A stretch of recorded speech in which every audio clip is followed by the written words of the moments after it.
Go ahead and get started. Call this meeting to order. If you would, call the roll, please. Mr. Carlson? Here. Mr. Long? Here. Mr. Matheson? Here. Mr. Payne? Here. Ms. Reese? Here. Okay, if we could stand for a moment of silence, I'll ask Ms. Reese to lead us in the pledge.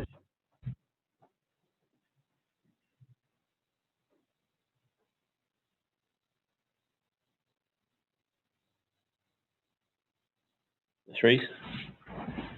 Pledge allegiance to the flag of the United States of America and to the republic for which it stands, one nation, under God, indivisible, with liberty and justice for all.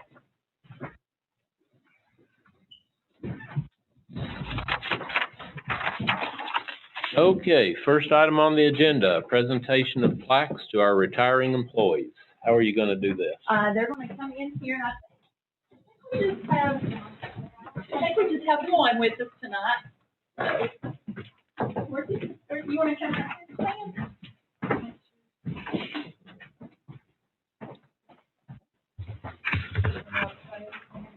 Okay. We do have 8 retirees this year. We appreciate Miss Dorothy coming in, Dorothy Johnson. I'm going to read a little bit about her. Oh dear. Oh, it's okay. It's all good. We didn't know anything about it. I'm running if it's fast. She was hired as a full-time cafeteria employee in November of 1993. She worked in the kitchen at Johnson County High School for almost 27 years. Dorothy has also worked in our summer food program for several summers. She loved being around the high school kids for so many years, and we often joked with Dorothy on how much the dishwasher will miss her. We all know that Dorothy claimed the big dishwasher at the high school was her very own. You want to take it with you? No. I know dishwasher at home. There you go.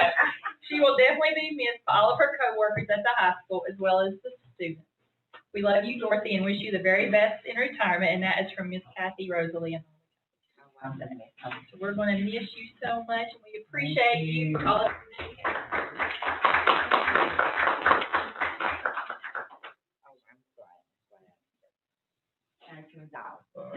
Thank you. You're welcome. I do want to mention those that were not able to come, and I'll just read a little bit about them. David Bentley, he started out as a part-time custodian and then became a full-time bus driver. He retired in December with 14 years of service. Miss Diane Howard had 20 years of service at Shady Valley Elementary as an instructional assistant. Patty Kimmel, she was hired at Doe as a teacher in 2008 and then went on to become the rotating librarian at Doe, Laurel, and Shady. She had 12 years of service with us. Elaine Lipsum, she drove a bus and had 5 years of service. Gary Lipsum drove a bus as well and had 5 years of service. Mr. Bobby Wallace was a custodian. He started out at Room Creek and then he moved to Doe, and he retired in December with 14 years of service. And then Miss Dolly Watson started out as a substitute and then went on to be an assistant at Shady Valley, and she had 19 years of service. So with the 8 retirees, they have a total year of service of 116. Wow. That's all with retirees. That's great. Okay. And we have a presentation of a plaque to Sydney Souter, who has been our student board member for this past year and done a really great job. Sydney has done a wonderful job. We have missed Sydney. She has not been able to attend with us since the coronavirus, so we were glad to have her here tonight. It's her last official meeting, so thank you for everything you do. We can't wait to see what the future holds for you. She'll be playing volleyball, and what are you majoring in? Where are you going to school? That's great. Yeah. Do you have a report for us tonight? No. If you want to stay with us, you are welcome to. Lauren Patterson will be the senior rep for next year. I don't know who the junior. I don't think, with school being out, it's been hard to get one, but Lauren will be taking over Sydney's spot. Sydney, we really appreciate all you've done for us this past year. Thank you. Okay, and there were no recognition forms filled out. Next item is consent agenda. If anybody has anything they would like to pull off, if not, we'll entertain motions. I make a motion, we approve it. Okay, we have a motion by Mr. Payne. We have a second by Mr. Long. Any discussion? Call the roll. Mr. Long? Yes. Mr. Matheson? Yes. Mr. Payne? Yes. Ms. Reese? Mr. Carlton? Yes. And I noticed that you're having prom. Yes, we've got it scheduled for next year. So hopefully they will be able to have Oh, prom. that's for next year? That's for the class of 2021. Oh, Yes. okay. I seen something that had prom scheduled for this past year. Yes. Coming up in Yes. August. Well, and Hopefully. that is, and it's a parent organized prom. One of the things, unfortunately, the under 50 guidelines pertain to any social gatherings outside of school, the school day. So having a prom for the seniors, we could not legally have. Plus, we could not legally have one because they're no longer our students. However, there's a parent group that has organized. I think it's August the 15th, and I'm very thankful that they were able to do that for our kids since we couldn't. So very appreciative of that. It's great. Yeah. Okay, we don't have a report. Nope. Okay, so the next item is an update on our board policy on bullying, harassment. And there's none to report this year. That's a good thing. So but we have to, by law, put that on our July agenda, but there was none to report. We had no incidents of that in the 1920 school year. You made pretty big efforts to stop that in Yes, the school? we have tried everything we can to try to stop that. So Okay, next item is the propane contract. I'm going to turn that to Herbie. I'll give you a copy of what I took around to all the propane companies here in town. Also, y'all have a copy of the prices, and you can see what we have received.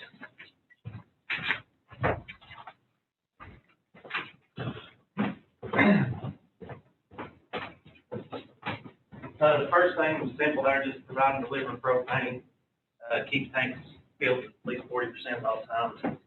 Service calls addressed promptly, provide tanks, detailed description of how propane tanks would be changed out if we should go with another company. And then, of course, the contract would begin August the 2nd, or when the freezer expires on August the 1st. The prices as they came in, American Gas was $1.38, that's Heritage. Freeman was at 99 cents, and Marsh was at 92.99 cents a gallon. So, if y'all have any questions, there's the price. So we've had Freeman for how many years? I can't remember. I would imagine 5 or 6 years, as long as I can remember. And Marsh was prior to that. Yes, sir. The best I remember. But I don't have it in front of me. Got a little problem at Marsh. I know at that time, the greenhouse ran out at least a couple of times. I think Shady School ran out a couple times. How was Marsh going to switch the tanks out? I'd asked for a detailed description, but what you see there is all I got. I didn't get it provided. It looks like neither Freeman nor Marsh. She's on, in writing against Marsh. No, I can get Mr. Ward to write it down for you if you want to. I just asked that as well before my. I mean, you need to go back to when it was done, you know, when it came, now, I'm not saying it's done. You gotta do is have it prior to this. Well, it was prior. Well, that was prior, I guess, that was under another, I think, Mr. Kretzinger's there now, but I don't believe he was there then. That was, and the best I can remember when that happened, I think it was being run out of Boone or out of, anyway, they didn't have their own base here, I think, if I remember correctly, and they wouldn't give them to employees. I think they just had like 2 people, which would greatly, inhibit them doing their job like it should. How many tanks do you have? We have 21 tanks, and there's a couple at Shady, but that doesn't include those. We have 21 tanks. I guess my major concern is the interruption of service and how those tanks would be changed out. But neither Freeman nor Marsh has told you how they would change them out. Freeman wouldn't have to worry about it. Yeah. Freeman's already there. Oh, that's right. Yeah, I'm just looking at the explanations, and the other one, AmeriGas. Didn't really give you much of a description. Well, they're 42 cents above. So if we do this tonight, then, we could, whoever, like, if we switched, then they would have from now until August 4th to get all the tanks switched. No, we're using gas right now. We have hot water heaters at the high school. We have hot water. We use propane at the Aqua Center. So they would have to wait till after August 1 because our contract's with Freeman until then. So that was the main reason I wanted to find out how they would do that without disrupting service. There's some places we can't do without hot water. It shouldn't take that long, though, really. But you're looking at 21 tanks, so I really couldn't answer that. There's several large tanks at the high school. You're talking 6 cents a gallon. How many gallons do we use a year? We're looking at, last year we were right at 90,000 gallons. I expect that to be cut down to probably 80, depending on the winter. We have a winter similar to last year. So if you do that, I think it's a little over $5,000. If you look at 80,000 gallons, it's the same. $5,000 difference? Yeah. But then you take off, a few $100 for tank rental, which we don't pay. Well, tank rental wouldn't be much because that's only $210. That's kind of not really even an issue. But you're talking $5,000 or more savings. Well, and I do remember when we had a problem, but again, like you said, Yeah. This is a different manager and it's a local manager. Well, yeah. You deal with somebody who's from out of town, they don't necessarily pay attention to your needs. The other question I have is, are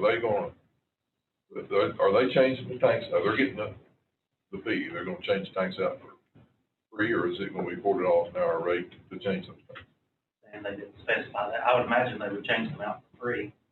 I did not specify if they were changing. I put in the thing here, provide tanks. Yeah, okay. I didn't know it. Yeah. I had no idea.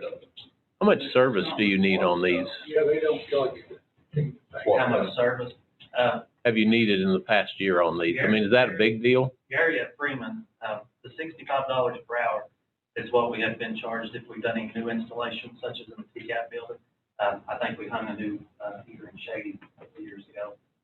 But as far as if he comes out and cleans the heater, lights the heater, puts thermostat in the greenhouse, we've never received a bill. Well, that's also $25 an hour more. Are we deciding on this tonight, or did you just provide it? What did we? Not because we won't meet again before the contract. Yeah, August 1. My biggest concern is getting the tank switched out, because here's your description of disposal, and it's not complete. It's not here. I would assume if, and Kevin's a pretty reliable person, I would assume, though, if he's gonna take this contract, because the city, county, and the school board in the past have all stuck with Freeman without bids. I would assume that he's gonna work his hardest to make sure that it works to possibly get the other business. So, I mean, talking a big cost difference. Anybody have?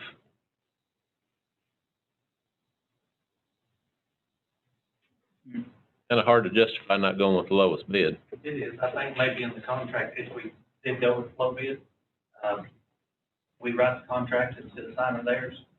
And the first time there's a mess up or there's something that is not as advertised, we have the right to remove ourselves from that contract. As long as it's something significant. Keep things documented, that's the main thing. Right. Got a problem, document it down. And I don't think we could allow many mess. I think that's number one. It's time to go. Well, yeah, I mean, fish farm, if we lose fish. Yeah.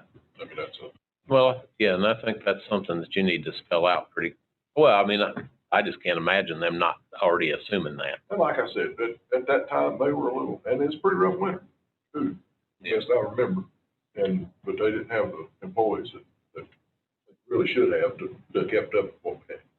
Freeman's done us a good job, but I They mean, have. you know, there's a pretty big difference there on cost. I think it's, my personal opinion is that, I said, Freeman let me run out one time too. Yeah, they've all done it, yeah. so how do we want to do this? I mean, do you want to, They can get the tank switched out by August 2nd. Yeah, is that something that somebody needs to ask them? Somebody needs to call them and ask them, can they do this from the 21st and 2nd? But that's the only thing that worries me, there's not, they didn't submit a plan. Right. We don't know how they're planning on things out, how they put the service. I mean, Which is you're one talking thing I 24 have. hours. But there is a savings, $5,000. well, get it all in writing. And like Gary says, you know, if you have any issues, put it down and, you know, I mean, I think they're gonna bust their rear end to make sure this works so that, I mean, you know, they could possibly get the other business. Does anybody not agree with going with the lowest bid? I mean, when you put it out for bids, that's, Well, yeah, but just get the tanks changed, I don't know how to word that, but. Can we say like, if they can get the tank switched out by August 2nd? And, you do the contract where all this is met. Go with, March. But if they can't, then we go with the next bid, go with the next company that can The next supply one. this. However you all want. Can we, I'll proceed. can we put that in a motion? Can we do that? well, if we, I mean, I guess I've got, I don't know, that would be my question. If we award the bid tonight, it's awarded, can we do it conditional on that? And then, You want to award it on the contingency? That's- yeah, I think all three of them should have given you more details. Why don't you give Kevin, a call and ask him how long it's gonna take him to do this switch out. Can you do that now?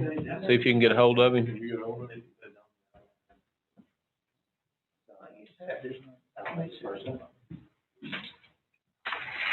That's the frustrating thing, is all three bids are kind of short on details. I had his person to my lawnmower, last fall. Yeah, it's on, yeah.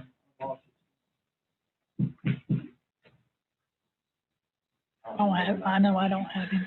Well, how about if we do what Mike said and we award the bid to the low, I mean, could we do this? Award it to the low bid, which is Marsh, contingent on the fact that he can satisfactorily give you details on this plan and changing out the tanks in a satisfactory manner for school to start. And then when we get that, I'll have to share it. So they all have this description, right? Yeah. Yes. The same, I delivered the same package. So you're saying, give it to them, if not, give it to Freeman? Have you got that If ready? they can't, Let me see Yeah. if I hear you, Sandra, ask Kevin's number. All right, Might be. we'll take just a I've few just put a minutes. word like bid contingent on the plan of changing out the tanks August 2nd. I would say that. To Marsh. They can do that. Okay, if not, If not, So they can turn in bid. make it- to, You still in the black every makes a motion. yeah, Because there was no plan. to Freeman. None of them gave you a plan. Well, they Well, I know, but they still should have given you something.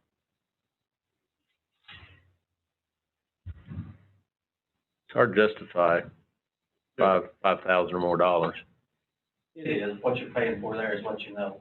We know that we know that we've never ran out of gas, you know that we don't pay service calls, you know, unless we're installing something. But, you know, from year to year. I can't imagine them not doing. Well, Then we'll do this next year. and Is there another any thing way- we I don't mean- know here is this 40 hours per hour rate, and we don't know what that's for. So that might need to be clarified too, so he may charge $40 an hour for every time he comes in. Whereas Freeman hasn't been, Hasn't. Right, they haven't been. they haven't been. And I feel like we need to know. The other question I have, can we back this up in spring? That way we wouldn't be pushed. where they can do the change out in summer. It's gonna be done August 1st, August 2nd. And we have a contract end in June instead of August, where we It can, needs, where we can have this. we just followed what it's. Right. Maybe So we need to could look run this one from July until June, or from August till June, at- and that way, if we do it That's a again. good idea, yeah, that way they won't be pushed to change. right? Because this seems like a crunch. It is. We don't have much. I'll put them on speakerphone. And ask about the $40 an hour, you know, if he has to come light the pilot. Although $40 an hour doesn't seem like. Marsh Propane. Hello, Kevin, it's Herbie Adams, Johnson County Schools, how are you? Hey, Herbie, I'm doing good. Hey, we're in the middle of a board meeting here, so you're on speakerphone, we got questions for you. Okay. First question, this $40 an hour, that doesn't pertain to the installation of tanks, right? Correct. How about if we have issues, thermostats, heaters need cleaned, do we have to pay the $40 per hour for that? Yeah, that's, it's a flat $40, Okay, so if you come out at $40, it's not $40 an hour. Right. Okay, I guess probably the last thing I have, one of the things on here was to provide a detailed description of how propane tanks would be changed. How do you propose doing that without interrupting? Yeah, I realized I failed to put that in there. Well, what we plan on doing is buying the tanks and just taking them to Freeman and, not interrupting the service at all. Okay. Now, if Freeman should opt not to, can they opt not to let you buy tanks? They can opt not to let us swap, the raining tanks, yeah, they can opt not to do that, but in that case, then we would do it after hours. Okay. And then as far as anything that was interrupted, hot water heaters, anything that needs to be relit, so on and so forth, you all would take care of without charging. Right. And then we'll write up the contract if it's approved, to make sure that we follow this description of proposed services, to the letter. And then if anything should mess up, that we will go to the next bidder. Okay, sounds good. All right, thank you, sir. Okay, thank you. I don't see in the contract date. Sounds good. How often do we have, someone come out and light those heaters? At the vocational school, they may go out 3 times a week in one room. They're all heaters, and it's dusty in there, so they may come on and go off. You never can tell. We come in one morning, it's freezing cold, and they go out 3 times that day. They're gonna charge us $40 every time they come? Is that what he's telling us? Well, But we can, you know, that might be, yeah, I can tell you what's happened in the past. it might be. I mean, if he has to come out 3 times in one day, I don't foresee the $40 charge, but. And they may not go out all winter. And, They just,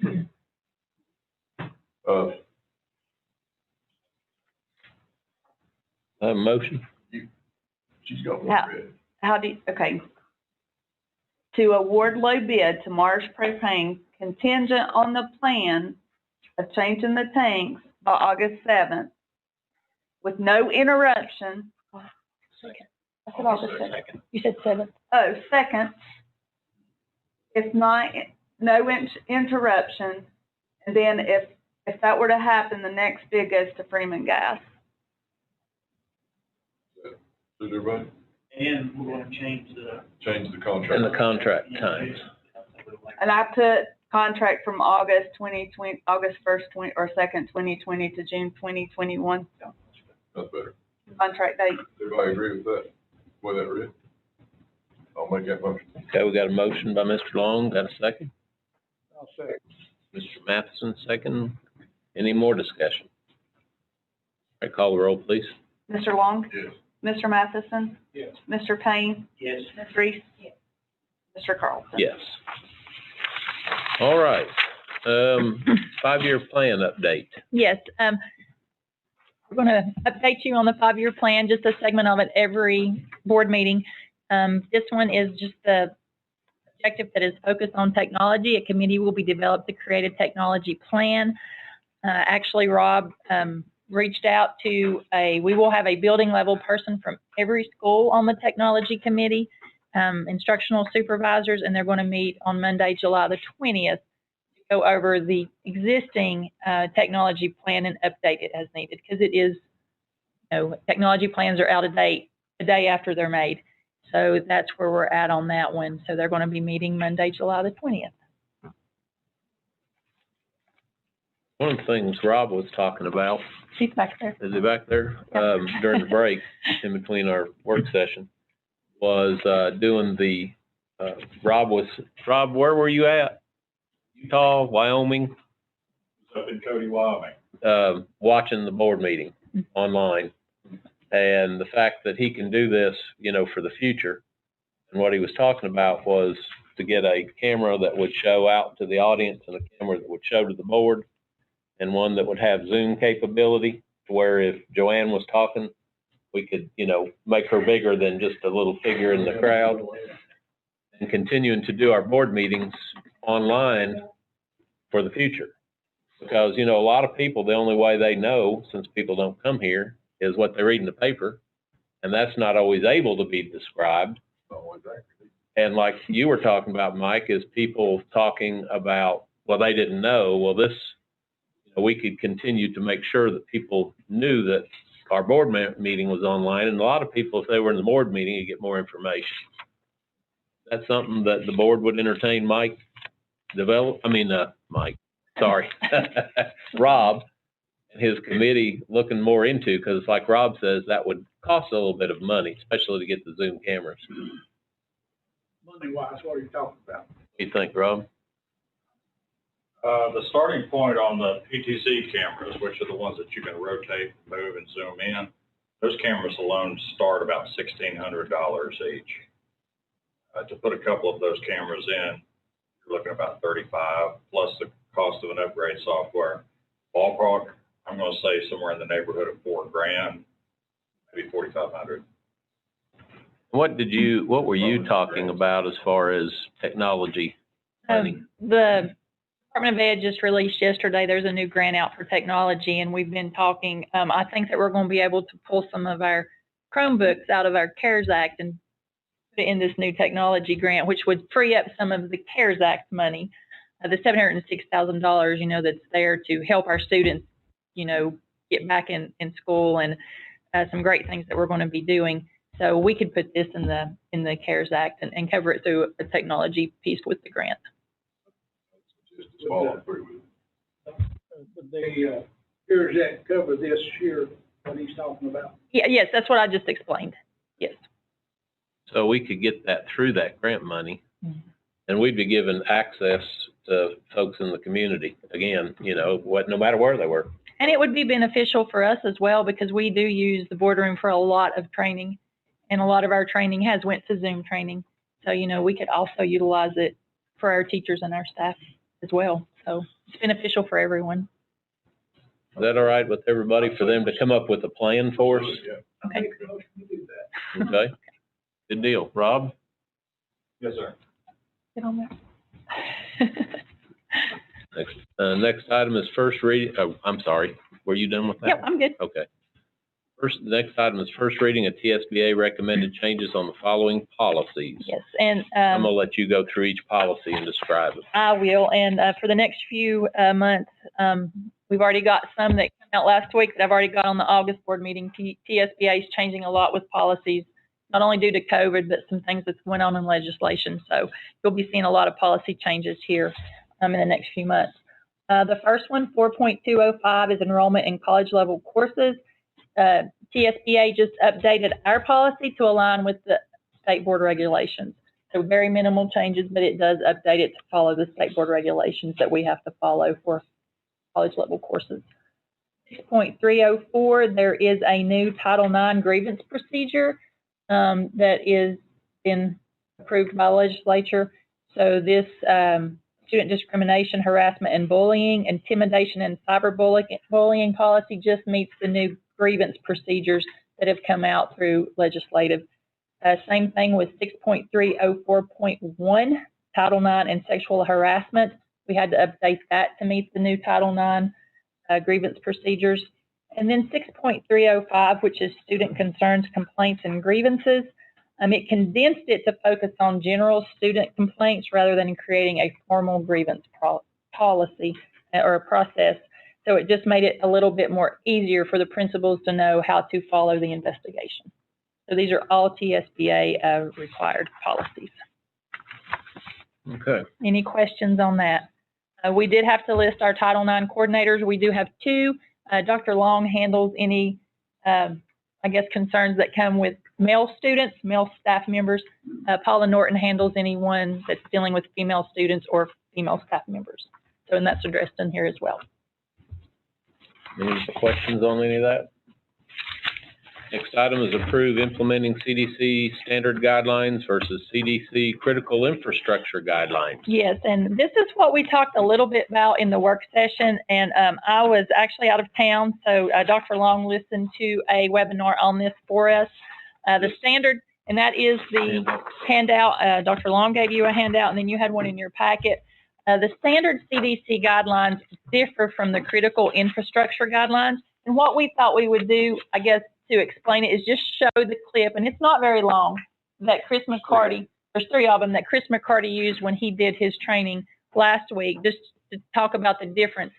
With this, he did recommend that school systems do implement the critical infrastructure guidelines, so we just have to have in our minutes that that's what we are approving for our employees. This does not cover our students, this is our employees, and we do recommend that we do follow the critical infrastructure. So Dr. Long, I'm going to turn that over to you.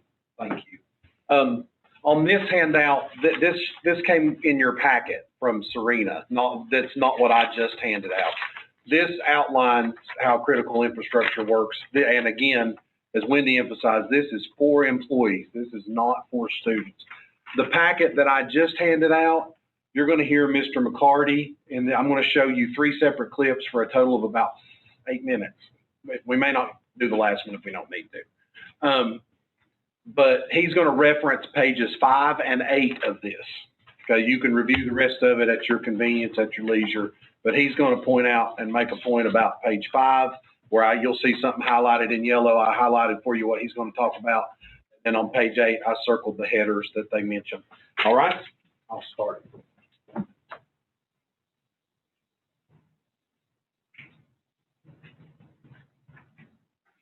And so it's as a preparatory statement. So this is what we're going to try to do. These are the areas we're going to try to hit. But this is living and breathing, and we're not promising you anything, which I think is pretty good. We're planning, but not promising. You got plans in place, you know, plan A, plan B, plan C, all those things. But the in-person is going to be the goal, at least from the start. If we're doing that and we're going to try to stay in person, well, one of the decisions you need to make from a personnel standpoint in your reopening plan is, are we going to use the standard CDC guidance on employers, or are we going to, in what they do, or are we going to use the critical infrastructure guidance on employers? That doesn't seem like a big deal, but it's monumental for this purpose. If you use the standard CDC guidance that most workplaces use in this country, and what you're going to see is it's going to recommend that if any person comes in close contact with someone who is diagnosed later as COVID positive, and all those people that were in close contact are recommended, in the standard guidance for employers, are recommended to be home and quarantine for 14 days thereafter. Just imagine that for a second. If you do that, that's fine, that's your decision. But all of a sudden, if we have 2 COVID positive teachers, for example, and they're sharing classroom space or in close proximity with 6 other teachers, all of a sudden, you know, before you turn around, you have 8 teachers in one school that can't be there for 14 days. That might be a decision where you decide, hey, we're not going to go with that. We're going to decide as a system and maybe even as a county that our schools are critical infrastructure. If you do that, then there's totally different guidance on it, and there's totally different things you do. As long as the employees in that situation stay asymptomatic, even if they have close contact, then you can keep them at school. You just have to do additional screening. So those are the kind of things you have to decide now, because that's going to be a big deal later. Yeah, I love that you're pointing that out, because I think there's been a lot of confusion. I've had confusion about it, and I've talked to a lot of people with confusion about it. And I haven't seen anything like in Tennessee from our governor that says schools are essential, critical infrastructure type of business, but the CDC definitely differentiates. I mean, are you agreeing with that we haven't seen like an edict across the state that they all are? Yeah, and I think you're going to see more and more people talk about it, and I think it's just because we're all still trying to figure out where we are right now, and I totally get that. But as we get closer to the date, I hope we start having these conversations on a local and a state level. Because, yeah, it's critical, and no pun intended, it's a critical decision. Because again, if you go by the standard guidance, sending people home for 14 days is gonna be tough to keep schools open. Yeah. Yeah, so I just looked on their screens, one of the sample pages out of that new CDC Page 5. plan, so kind of to orient everybody back. And we're gonna talk more about what you just talked about with the future slides where we show them this critical infrastructure concept in more detail. But we'll put a pin in that for a minute and just show them this slide here. So page 5 of that plan, what you and I were talking about before this webinar was just the kind of the concept that if they took that letterhead idea and put the introductory statement at some other of their schools, that maybe they then, sandwich in this exact thing from the CDC. It's a fillable PDF. Talk about this page 5 and what you like about it. Well, it kind of goes, one thing I'll say, because it bookends perfectly what we just talked about, is if you look in the top right corner there, it says educate staff, students, and their families about when they should stay home if they have COVID-19 symptoms, have been diagnosed with COVID-19, are waiting for test results, or have been exposed to someone with symptoms or a confirmed suspected case, and when they can return to school. That right there tells us the CDC is acknowledging that some school systems are going to decide that they're regular workplaces, and some school systems are going to decide that they're critical infrastructure workplaces. If the CDC disagrees with that, then you see right here, they say you have to stay home for 14 days. So again, I can't stress it enough how important that decision is. There's a lot of things in here. Let's look at the middle page. Facilities and supplies. Who's your point person? All right, and where she mentioned, so there hasn't been an edict from the governor. Dr. Simcox and I spoke with Mr. McCarty on the phone just a few hours ago, and he is writing a letter to the governor or to the legislature? To the governor. State governor. To the governor. Requesting that they make this a statewide declaration. But in the meantime, and if they never do, that's why we're doing this. Let me queue up the next one.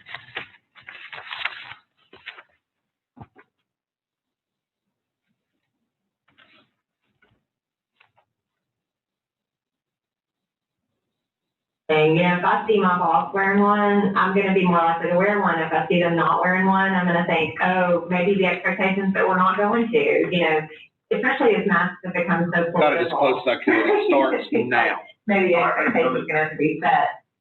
So let's go to page 8 of that same plan. We just pulled out a couple of pages that we give some overview and discussion of these topics. Obviously, you're going to want to go Google this and find the document yourself, but before someone gets sick versus when they get sick versus after they're sick, it looks to me like that this one is assuming that we're in critical infrastructure. Yeah, to me, it at least says that. I mean, it is. I'm gonna put it this way. I think it assumes you could be, and I totally agree. It shows me that they're giving us the option of having more flexibility than the standard workplace, and I think that makes sense because we get all the way back to the memorandum that the Homeland, critical infrastructure determination was done. There's a big list, this memorandum you can find online that Homeland Security put out, the Department of Homeland Security, back in May. And it lists all different kinds of critical infrastructure. And one of those things that listed, we all remember it, was school officials and K-12 to, college that are dealing with online learning or other basically important areas.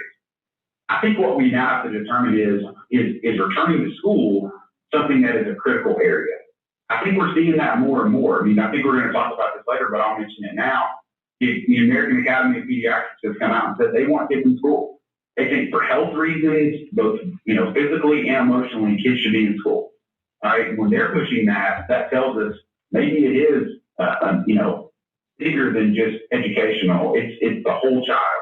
That's one of the reasons we're all deciding we're going to try to be in school as much as possible.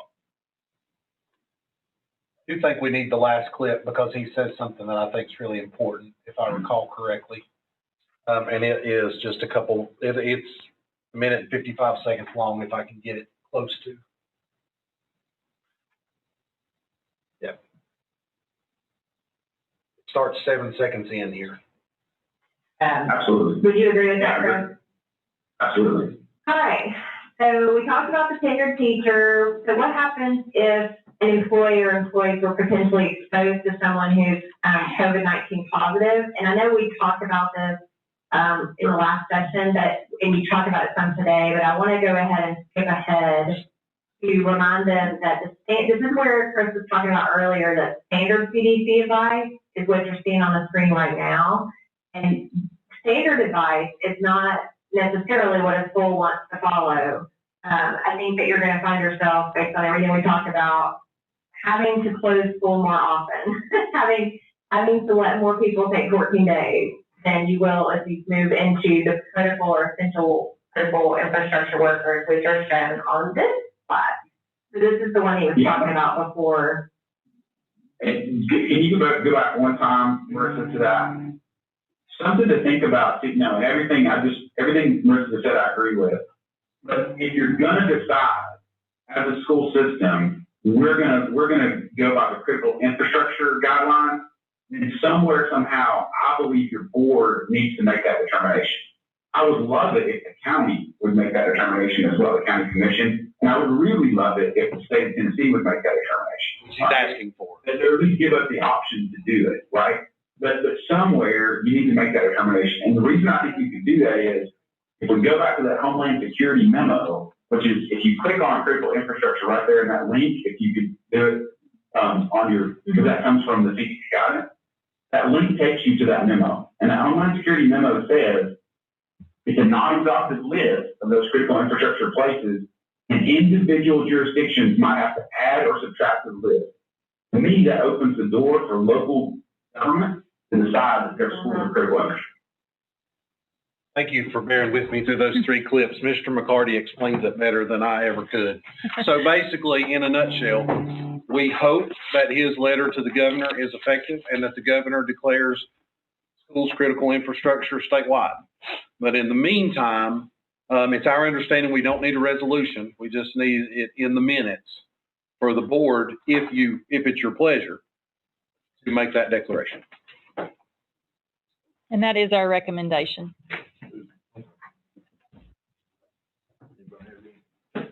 Any questions? If you have questions, I'll do my best to answer them. Or maybe find another video clip. Approve to implement the declaration. Just approve Just say that we're going to be a that we're critical going to operate under information. critical infrastructure guidelines versus CDC standard. I want to emphasize this critical infrastructure guidelines are also CDC guidelines. Right. So under CDC critical infrastructure versus CDC standard. Did those guidelines come from Dr. Fauci? No. They came from the CDC. CDC, I mean, but they don't have his name on them, is what I mean, but yeah.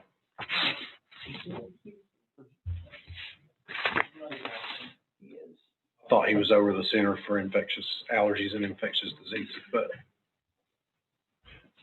this would enable us, we think, again, I don't want to be overly redundant, but very briefly, like if Serena and we're both teachers and we had lunch together one day because we had the same lunch and she tests positive, as long as I'm asymptomatic, wear a mask and get screened very regularly, not tested, screened, I can keep working. It won't shut the school down as quickly. under the standard though, he would have to be out too. We adopt the CDC critical infrastructure guidelines. And Mr. Long's made a motion. Do we have a second? Okay, any more discussion? All right, can you call the roll, please? Mr. Long?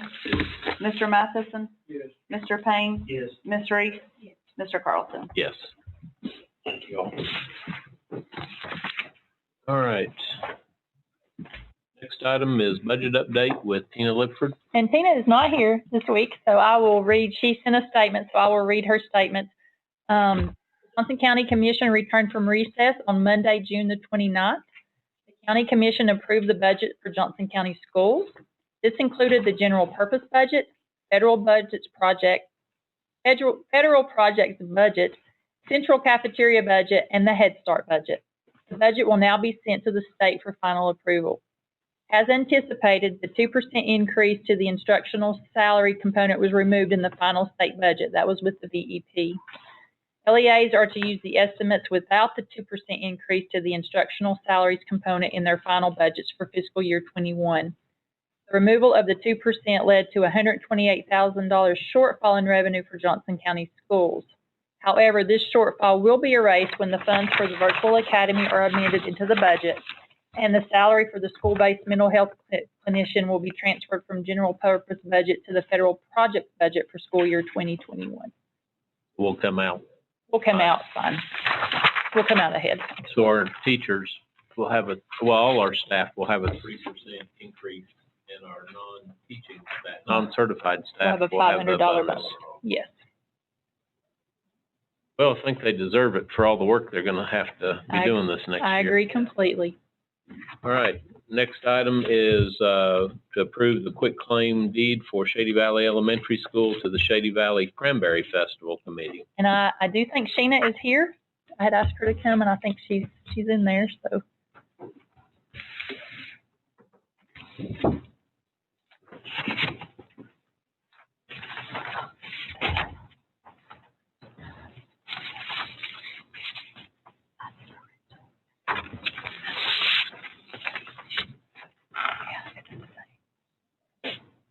There she is.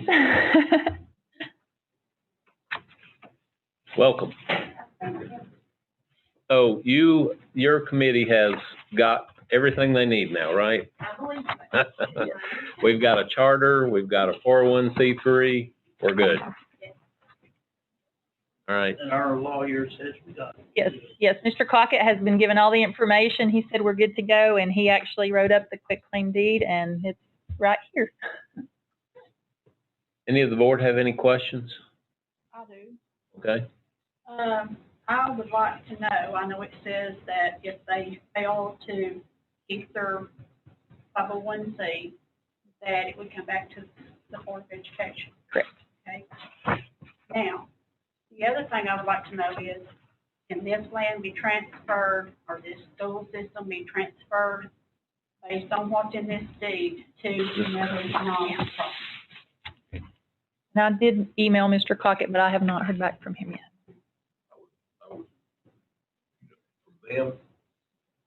From them or after it comes back? No. If they have it, If they have it. if they have it, can they transfer it to another nonprofit? That's my question. That was the plan, to go to the Historical Society, right? That's right. But there's- As long- I think as long as- Because 501(c)(3). If I understand the law, as long as they've got a 501(c). That's what the holdup is anyway. Yeah. Yeah, and I mean, they're gonna keep that, so. Yeah, I would think. The question you're still gonna be an umbrella over, Yes, yes. okay. Okay. We formed the Preservation Society because we can only take in, under our 501c3, like $50,000, so we can't have more than that. So their purpose is to do the grants and the fundraising and everything to help upkeep the building. Okay. I mean, they will help us with, coming up with ideas for fundraising and ideas to use the building, but that's what they're mainly there for, is to help us get the money and have That's great. We can't raise them all. Right. Well, can you amend your 501(c) in case something happens, and that doesn't work out? Mm-hmm. Can you amend your 501(c) to increase it? We can. Okay. Yeah, there was just a lot more paperwork involved for that, and I think that's partly why our study's not I think I had the motion last time and tabled it.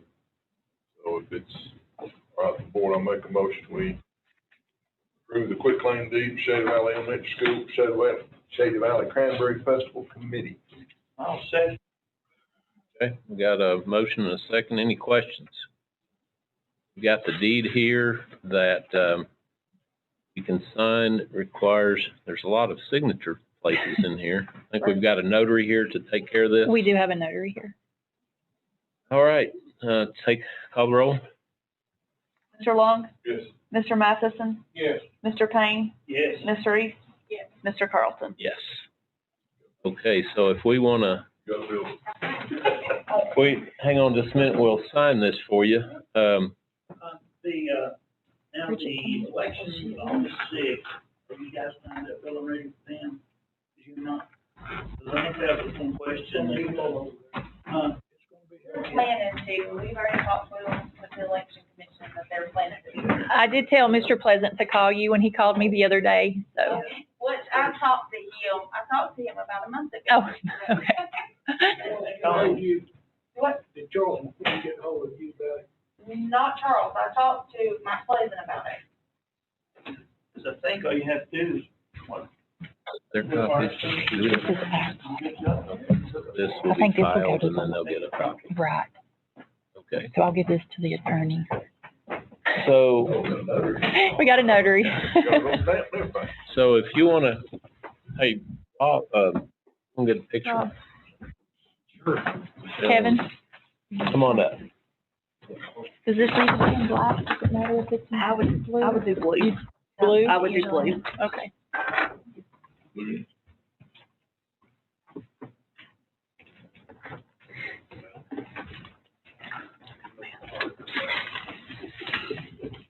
I'd sort of like to be in that picture. Come on, Gary. You're at Shady Valley. We can get all the We can boards. get all the board.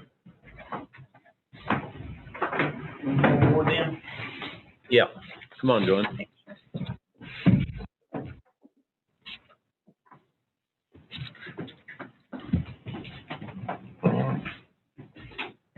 There's a section for each of us, but I don't know that we sign it, do we?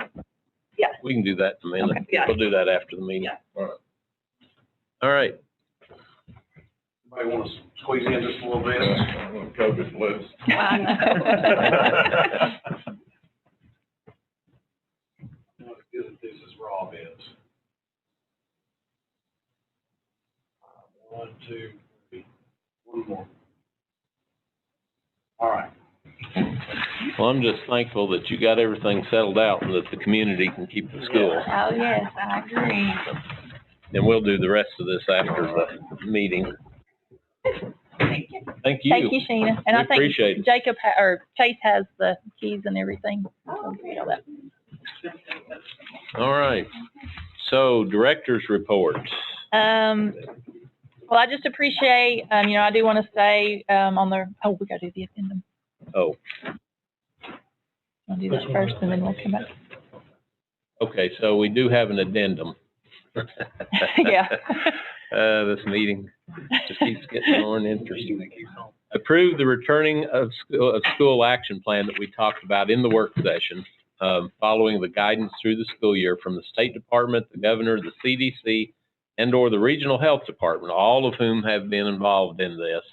And we did have a work session prior to the meeting over this plan for the reopening of the 2020-2021 school year.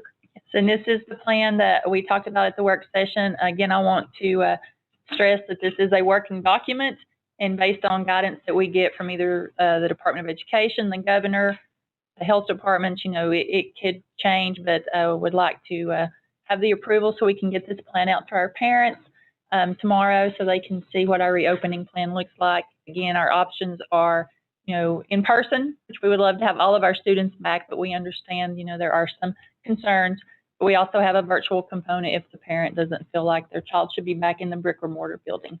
So definitely appreciate everybody that has worked really hard on this. And I think one of the things, because we are online, and is if they didn't watch the work session, is that everybody has an option. They So do. the option for in-school, the option for virtual school, the option for online with Pearson, and with Head Start, she's made several options available. So everybody's got an option to suit their needs if they just ask. Correct. They just need to ask, and we will help them. And how is this going out? We will send this out electronically. Tomorrow we'll send out a link. It'll be on our website because it is a huge document. It will not be on Facebook, but the link for the actual article will be on Facebook. If anyone is not on computer and doesn't have internet access, they can call us. We can mail them a copy. They can come by. We can make them a copy. So could you put something in the newspaper also and Yes. get with WMCT also? Actually, so that people know? I am going to be at WMCT at 8:30 in the morning with Mr. Gilly to discuss our plan. He's already called me. So I will be on the radio in the morning. We don't, like Mike, we don't want somebody saying they didn't know anything about it. We want to make sure everybody. Yeah. But we'll put a copy to the link. I don't know that we could put a copy of the whole thing in the Tomahawk, but we will have a copy to the link. That's good. And we do send it out to all the media stations. All right. So is this the way you want that worded? Yes, please. Okay, so Mr. Long making a motion. Got a second? Second. Okay, Mr. Mattson, second. Any discussion? Call the roll. Give me one quick. Mr. Long? Yes. Mr. Matheson? Yes. Mr. Payne? Yes. Mr. East? Yes. Mr. Carlson? Yes. All right, Okay. director's report. Okay. One of the things that I would like to just discuss with you all really quickly is, I guess, transporting students that will be coming from Shady. The majority will be going to Doe. Those that are going to Mountain City will be transported by their parents. You know, our plan at this moment is to transport them across 321, 421. I know that's what you all just, we don't have a plan. That's what was, you know, I know the last thing was, you know, we'd rather do across 421 than across Cross Mountain, and take those kids to Doe. So I guess we just need to know which route you all prefer, because it is, we won't have a board meeting until. We're not pushing an agenda here. We just need to know which way we want to take them. September, that whatever the board pleasure was, that's the route we want to take. We have discussed being able to do both. So, I mean, are we bringing them over 421 and then Pleasant Valley? Or were there still some consideration of Cross Mountain? I was assuming not, but I just wanted to finalize that. I don't think we need a vote. I just want to know. I think Cross Mountain is not a option. That's Okay. fine. And that's fine. We just wanted to. People over there said no, Cross Mountain South. That's fine. We're perfectly fine with that. What our plan is, we think a big bus, and if not, we'll back up and punt on that. But we think a big bus will comfortably seat everyone, even with the new guidelines we put forward, and we will offload the younger students at the bus garage onto another bus, and they will go to Doe. That's our plan. Everyone will be coming across them out. That's, High school, middle school, elementary. that's what we would like to propose, yes. Because that's what the rest of That's how it this, is everywhere. that's where it is everywhere else. Okay. Everybody good with that? I mean, obviously, if Gary and Kevin know the folks down there most, and that's what they feel comfortable with, everybody, You said the parents would be taking that, that's their option, but if kids want to go to Mountain City, the bus would take them. I don't know that the bus won't be going to Mountain City is the issue. Is the high school, middle school kids that are on the bus, they'll go on up to the hill. It won't stop at Mountain City. That's really the same as everywhere else too. When the parents make that within 10-day decision to drive from, you know, from Crackers Neck to town or whatever, you know, Yeah. they're transporting them. When I drove, I had to stop. Right. And it did up until probably a handful of years ago. We haven't had that. The Shady bus doesn't go by the city school at all. Right now, we only have 3 that are saying they're going to Mountain City, and they were going to transport them anyway.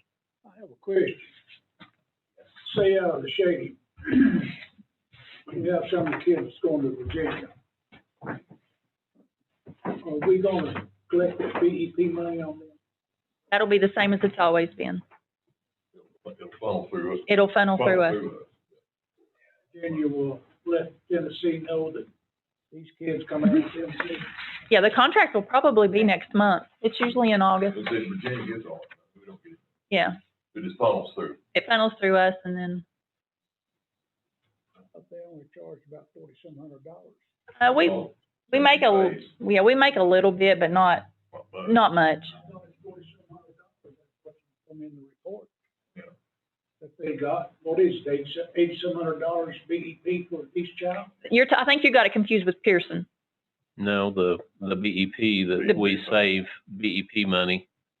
The BEP that goes there is not as much as what we make, so we keep the extra. Right, that's why we make a little bit with the Virginia Right. contract. We do. Right, that's what Mr. Matheson is Yes. asking. They don't get they don't get the whole They don't amount. get the whole amount. Yeah, I know, that's what I'm saying. Yeah, and that's what I had said to start, you know, they do not get the whole amount. I don't know how much. I don't know the exact amount. $4,800 some odd dollars Right. for told in that report. And I think that's what I remember, yeah. Yeah. I don't know the exact amount on the top of my head, but it's, So no summer law. Yes, no summer law. I have a question for Serena, if you would call PSBA, because that's the only training I get, so that's my one training a year. Now, Yeah, how's that gonna affect our training? I mean, we're mandated to have one training a year. Well, in the waiver, one of the things with the waiver, the three that they've already granted, one of them had to do with your all's courses for school board. So we were granted a waiver on that, so I think you will be fine Okay, on good. that. I don't want to be kicked No, out. you won't be. That was one of the things we put in the waiver. Anything else, you want to talk about the beginning of the school year? We are Karen? just very excited about starting school year, even though it is going to look a lot different this year. So, just excited to have kids back in the building and the teachers back. That will be very nice. We miss them. And the in-service will be? We are not going to have a countywide in-service just because there's too many. So we can't.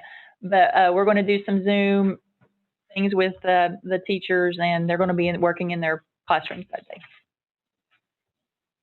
See in the paper all the time, PSSAA, is you got any? Actually, they are getting ready to, they had a vote this Wednesday. Volleyball, track, golf can start as normal. Yeah. Contact sports, which is football for us for right now, they're saying they can't start yet. TSSAA is trying to get the governor to change that because, he's allowing football for college and national NFL, but is exempted high school. So I do know TSSAA has sent a letter to the governor asking, please exempt high schools so that we can have football. They did that. They voted on that Wednesday with TSSAA. Push it back a month. We have to approve it. No. All right. I just got a text asking if the elementary and the high school, when we first talked about this, I thought there was something about Shady. The elementary, we're going to ride separate. I don't know that we. That's what we talked about. When we first talked about it, that was when we were throwing around the idea that they would go through Cross Mountain. And now that they're coming across the same mountain as the high school and the middle school kids, we were going to put them on the same bus because that's what every other kid in the district, they have to ride the same bus. But if the board chooses, I mean, We always say we'll do what we're told. If you all would rather us. Worry about some students coming from 321 and way up Trade and down on Laurel that They ride the same bus. Well, I think it should be asked, the parents should be asked what they prefer. well, they're gonna say on separate bus. But when you look at the other students, you coming out of the lower end of the county, the ride's about the same lengthwise. 4,000 foot elevation, only difference. Time-wise, about the same amount of time. And you've got high school. But when we talked about that,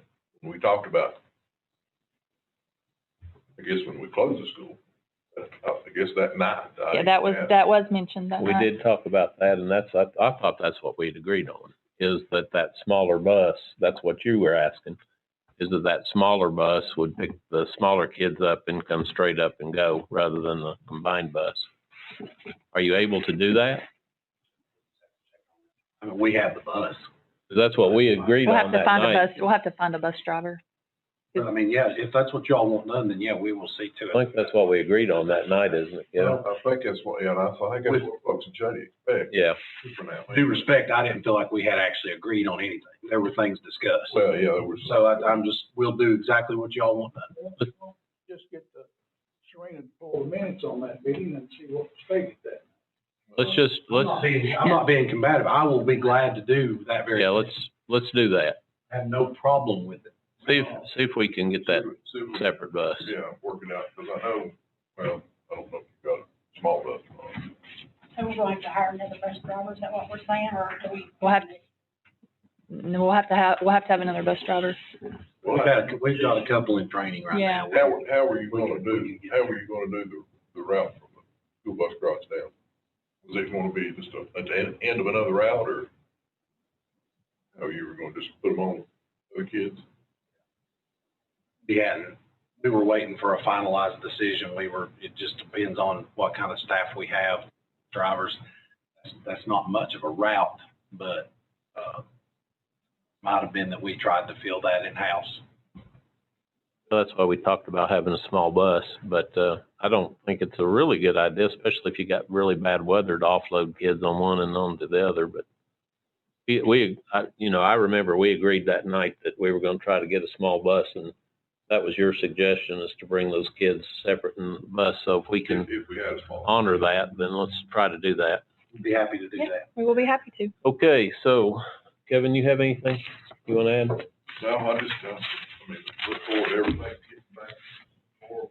I don't think that's gonna happen soon. Yeah. Joanne? Mike? Gary? Just appreciate what the staff has done, trying to get this school organized and trying to get back in operation. There's a lot of parents are wanting this to happen. And I think a lot of the students are too, especially those that want to learn. Mm-hmm. They are. Thanks again for your effort. And I want to echo that. I'm just proud that you all have worked out to where everybody has a choice. You know, I was really fearful that we'd have a board meeting and that we'd be in here making a decision that half the county, was going to be upset with. And you all have offered everybody a choice for their child and have offered good choices that are going to make sure that education gets done right. And I commend all of you for what you've done and for having to change so much. I'm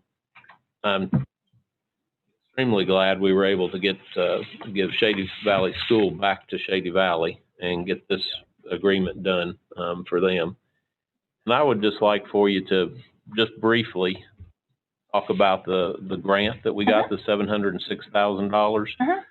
Tell us where we're at and what we're adding. I know I saw that you had a mental health counselor hired. We did hire a mental health counsel. We're very, very excited about that. I think that will be a tremendous plus for our school system. That's definitely a need. We have ordered 1,100, Rob, Chromebooks? 1,139. 1,139 Chromebooks. So, to utilize for our students that need the virtual option and, for our students in the classroom, that will help with them. We have the cost in there for unemployment cost if we have to have teachers out, as we've explained through this, or subs or anything like that. So we're able to do that. Just really excited about having the opportunity, because this is things that normally we could not afford. So, I hate that we're receiving this money under this condition, but we're definitely utilizing it to the best of our ability and for the best benefit for our students. How is the mental health counselor? This is a new position. It's a local person in it. It is a local person. He'll be housed here, but he will serve every kid in our district that needs, this is different than just a school counselor. This is for a student who has mental or emotional issues that just needs, some extra resources, some extra guidance. We do have, unfortunately, students in our school system that do need that. So you can meet with him here. Don't know if he has that much experience yet, Gary.